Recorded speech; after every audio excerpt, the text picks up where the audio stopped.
Welcome to Serenity, Game Systems Foundation. In this step, we're going to connect menus with real logic. Until now, the entire menu flow has been completely iterative. These actions are executed using the Event Dispatcher, a core system in Serenity that allows communication between models without creating direct dependencies. The Event Dispatcher is an internal messaging system that enables communication between decoupled systems. It works using two main concepts. Signals, classes that represent something that happens, such as on start game, on language changes, on exit game.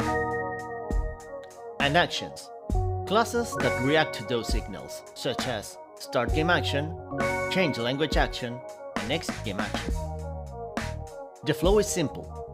A signal is emitted, the Event Dispatcher detects it, all associated actions are executed. You only implement the actions, Serenity takes care of the wiring.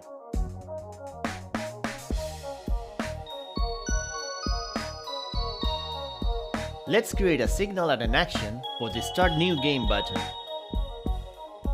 Use the context menu to create the signal and the action. A help box will appear.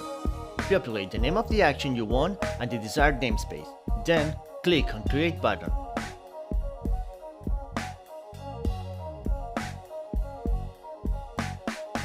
As you can see, the corresponding signal and action has been created.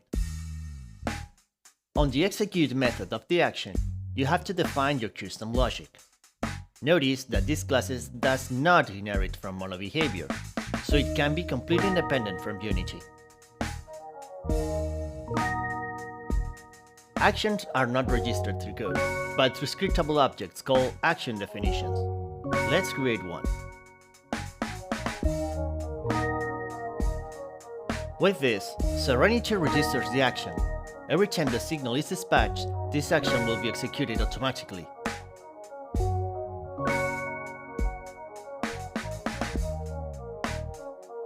Now let's go back to Start New Game option we created earlier. Select the action we've just defined.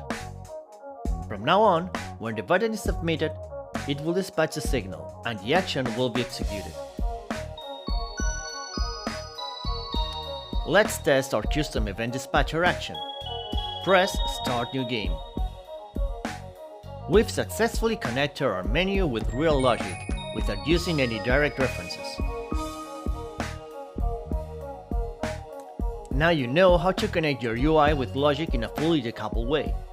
You've created your first signal and your first action and registered them declaratively. In the next step, we'll use this system to create our first custom models.